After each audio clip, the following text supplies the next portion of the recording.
రాష్ట్రంలో విద్యుత్ సరఫరా నిరంతరాయంగా 24 గంటలు అందిస్తున్నామని చెప్పడానికి నేను గర్వపడుతున్నాను. రాష్ట్ర చరిత్రలో ఎన్నడూ లేని విధంగా ఈ ఏడాది మార్చి 6న అత్యధికంగా 298 మిలియన్ యూనిట్ల విద్యుత్ సరఫరా చేసి రాష్ట్రం ఏర్పడిన తర్వాత అత్యధికంగా రికార్డును సృష్టించాం. నిరంతరాయంగా విద్యుత్తుని సరఫరా చేశాం. పేదల గృహాలకు ఘోరమైన కరెంటు బాధ, దాన్ని బాగా చేసినాం. 9 ఏళ్ళు నడిపినాం. అసలు అద్భుతం కదా. కరెంటు పోవడం అనేది లేకుండా మనం కూడా మర్చిపోయాం. జనరేటరు, ఇన్వర్టరు, కన్వర్టర్లు అని మాయమైపోయింది.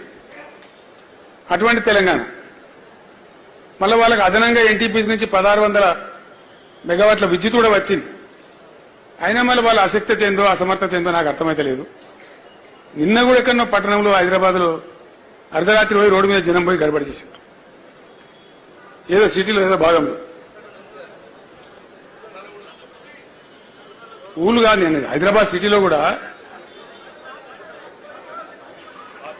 బాచ్పల్లి ఘోరంగా ఫోటోలు వస్తా ఉన్నాయి, వార్తలు వస్తా ఉన్నాయి టీవీలలో. వాళ్ళు ఏదో ఉల్టా మాట్లాడుతున్నారు. మన ముఖ్యమంత్రి అంటే హరీష్ రావు పోయి లైన్మెన్ పని చేయనిస్తాడు. ఇప్పుడు హరీష్ రావు ముఖ్యమంత్రి, రేవంత్ రెడ్డి ముఖ్యమంత్రి రాష్ట్రానికి. ఎవడు ముఖ్యమంత్రి? ఒక ముఖ్యమంత్రి స్థాయిలో వ్యక్తికి అట్లా మాట్లాడచ్చునా? అంటే అంత పేలవమైన మాటలు.